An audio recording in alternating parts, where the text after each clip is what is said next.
जय हिंद। आज आपल्याला जपानमध्ये जो भूकंप आणि सुनामी आला आहे, जपान आणि रशिया या दोन ठिकाणी, तर यामध्ये भूकंप आणि सुनामी नेमकं काय असतं, यामुळं रशिया आणि जपान का हादरले, भूकंपाची तीव्रता किती होती, या सर्वांबद्दलची माहिती घ्यायची. तर बघा, विषय असा आहे की जपानच्या आजची तारीख आहे 30 जुलै 2025. यामध्ये प्रशांत महासागराच्या मध्यभागी भूकंपाची तीव्रता 8.8 रिक्टर स्केलवर, म्हणजे इतका प्रचंड असा भूकंप होता तो, आणि तो आलेला आहे. याचं एपिसेंटर जे आहे बघा, इथं दिसतंय आपल्याला.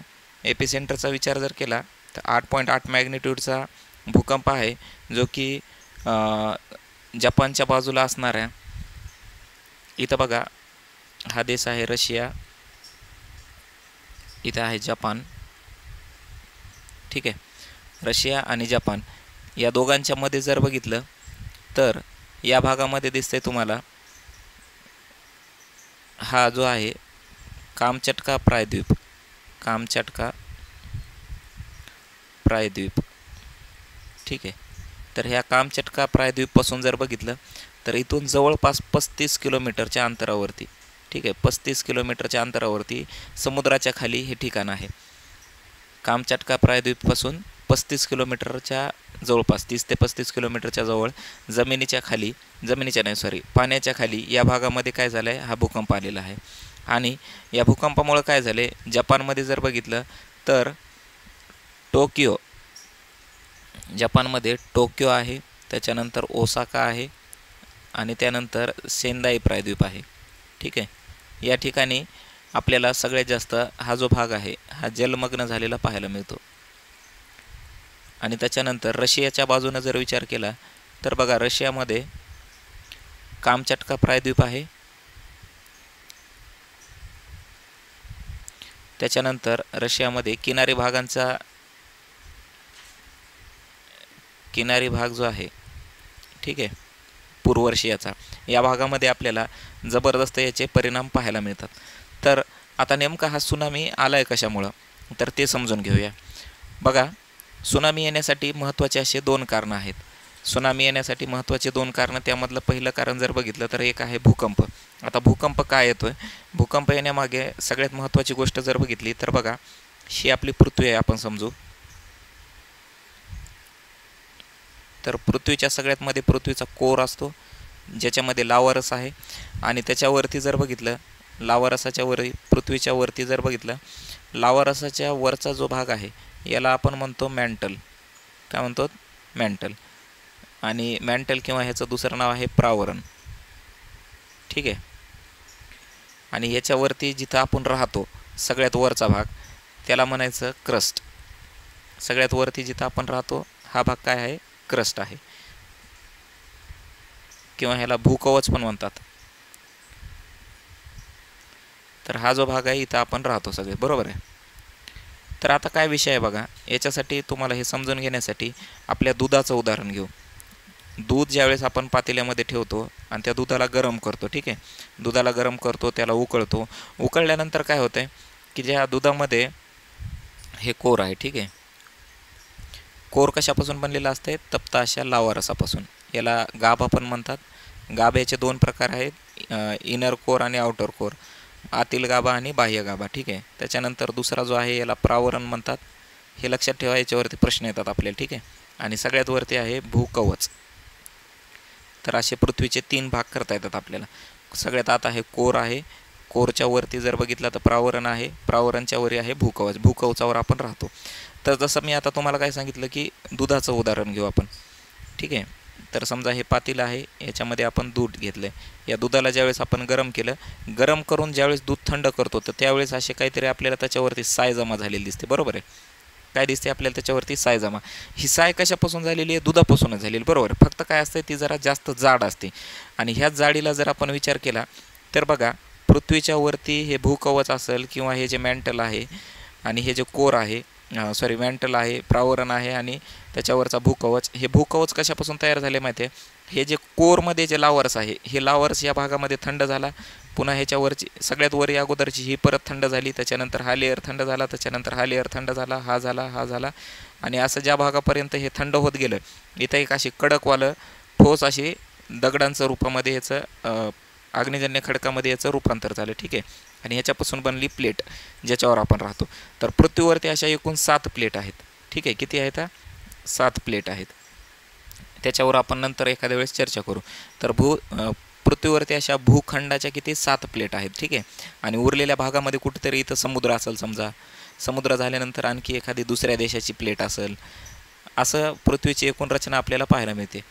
तर हे बघा, पृथ्वीवरती आता इथं जर आपण एक प्लेट बघितली तर त्याच्यानंतर या भागात काय असेल? समुद्र असेल. पण ह्या समुद्राच्या खालीसुद्धा एक प्लेट असते बरं. हां, तर आता विषय काय, ही जी प्लेट आहे तर ह्या प्लेटचा हिच्या बाजूच्या प्लेटसोबत ह्या प्लेटसोबत काहीतरी याचं घर्षण होत असेल. जसं आपण त्या दुधाचा विचार केला तर ह्या सायचा आणि हे साय हे 2 थर एकमेकांसोबत घासत असतील, घर्षण होत असेल. तसं ज्यावेळेस ह्या 2 प्लेट एकमेकांसोबत घर्षण व्हायला लागते किंवा ह्या एकमेकांना धडकायला लागतात, त्यावेळेस आपण याला म्हणायचं कन्व्हर्जंट प्लेट बाउंड्री, ठीक आहे. याला सबड्युक्शन झोन पण म्हणायचं. याच्यामध्ये काय होतं आहे, एक प्लेट जी जाड आहे ती जमिनीच्या खाली दुसऱ्या प्लेटच्या खाली जाण्याचा प्रयत्न करते आणि दुसरी जी हलकी प्लेट आहे ही याच्या वरती येण्याचा प्रयत्न करते, किंवा ह्या 2 प्लेट एकमेकांपासून दूर जाण्याचा प्रयत्न पण करतात. ह्याचं कारण आहे ह्या कोरमध्ये जर मुवमेंट झाली, आता हे कोर आहे, कोरमधला लावरच जर समजा मुवमेंट व्हायला आहे, काहीतरी हे एकमेकांच्या विरुद्ध दिशेने फिरायला आहे, त्यावेळेस ह्याच्या वरती असणारी ही प्लेट इकडे जाण्याचा प्रयत्न करेन, ही प्लेट इकडे जाण्याचा प्रयत्न करेन, ही प्लेट या दिशेनं, ही प्लेट या दिशेनं एकमेकांपासून दूर जाण्याचा प्रयत्न करेन. तिला म्हणायचं डायव्हर्जंट प्लेट बाउंड्री. हिला काय म्हणायचं? डायव्हर्जंट प्लेट बाउंड्री, ठीक आहे.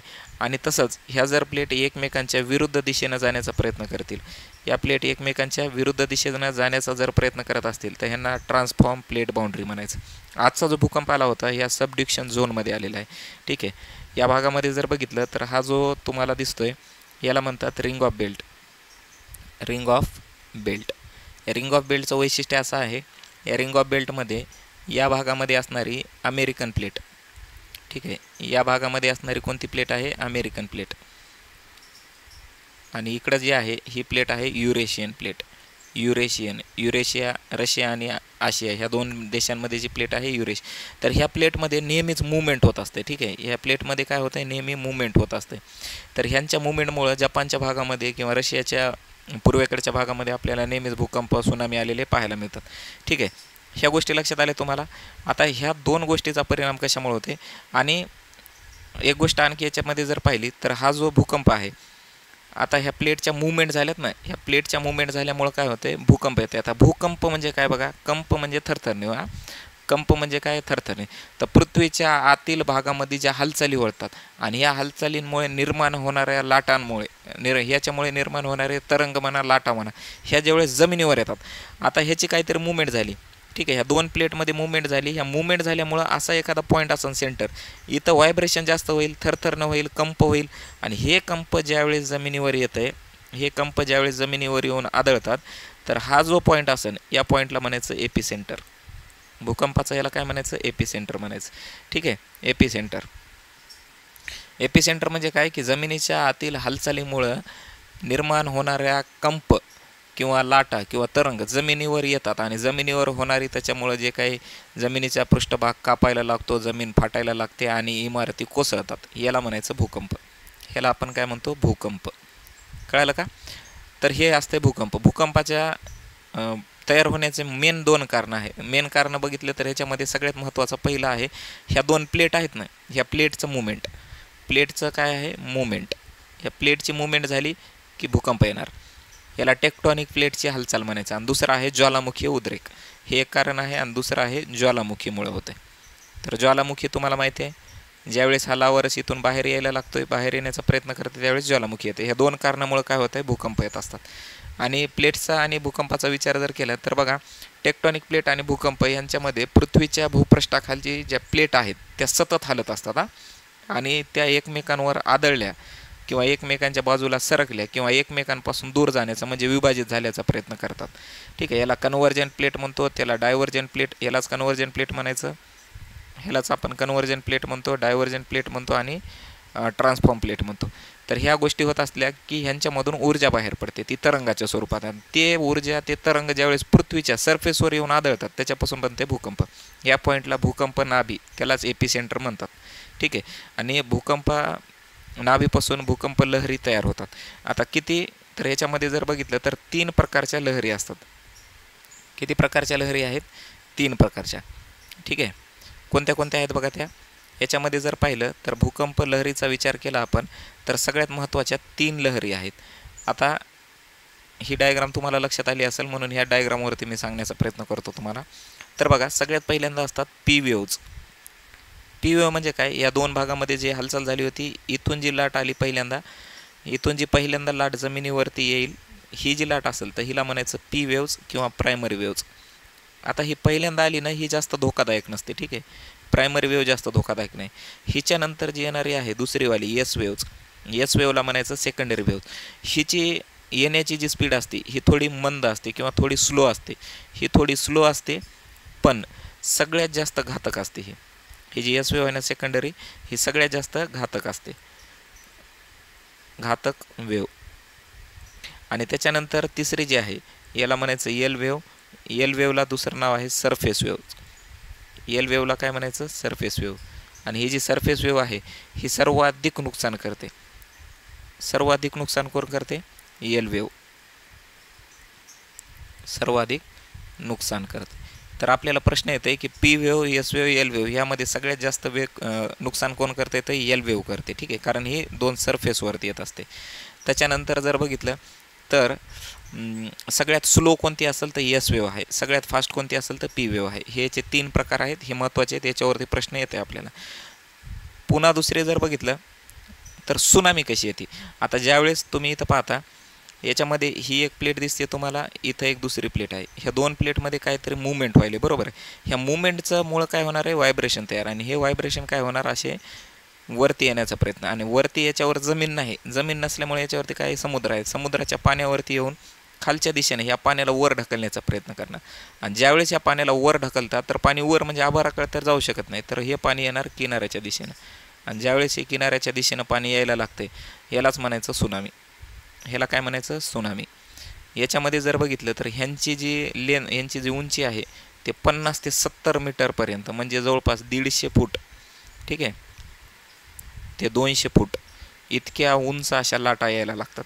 आणि याची स्पीड जर बघितली तर 500 ते 700 किलोमीटर पर आवर, प्रति तास इतक्या स्पीडच्या या लाटा असतात. आणि ह्या ज्यावेळेस किनाऱ्यावर येतात, किनाऱ्यावरती येऊन भयानक अशी तबाही करतात. सुनामी ह्या शब्दाचा अर्थ बघितला तर ह्या स्टू नावाचा शब्द आहे, याचा अर्थ असते बंदर किंवा किनारा. ठीक आहे. बंदर किंवा किनारा. आणि ह्या नामी शब्दाचा अर्थ आहे लाटा. ठीक आहे. तर सुनामी म्हणजे काय? बंदरावरच्या लाटा किंवा किनाऱ्यावरच्या लाटा असा याचा अर्थ होतो. आणि सुनामीचा जर विचार केला तर सुनामीमध्ये याची महत्त्वाचं आपल्याला स्पीड लक्षात ठेवायची 500 ते 700 मीटर एवढी असते, 600 ते 700 किलोमीटर पर आवर, आणि 50 ते 70 मीटर याची उंची आहे. ठीक आहे. ह्या 2 गोष्टी याच्यामध्ये महत्त्वाच्या आहेत, त्या लक्षात ठेवा. आणि आता सगळ्यात महत्त्वाची गोष्ट, हे भूकंप मोजण्यासाठी जे साधन वापरतात, भूकंप मोजण्यासाठी जे स्केल वापरतात त्याचं नाव आहे रिश्टर स्केल. कोणता आहे? Richter scale. हे लक्षात ठेवा. यावरती सुद्धा प्रश्न विचारतात. त्याच्यानंतर दुसरं जे आहे मर्कली स्केल वापरतात. मर्कली स्केल कशासाठी वापरतात? तर बघा, हे लक्षात ठेवा. मर्कली स्केल हे वापरतात भूकंपानंतर झालेले परिणाम, म्हणजे भूकंपाची इंटेन्सिटी मोजण्यासाठी. ठीक आहे. इंटेन्सिटी मोजण्यासाठी वापरतात. इंटेन्सिटी मोजणे, भूकंपानंतरचे परिणाम मोजणे. ठीक आहे. आणि त्याच्यानंतरची तिसरी जी स्केल आहे याला म्हणायचं सिस्मोग्राफ. सिस्मोग्राफ. आता हे सिस्मोग्राफ काय की भूकंप लाटांचं माप करते. ते भूकंपाच्या लहरी मोजण्याचं यंत्र.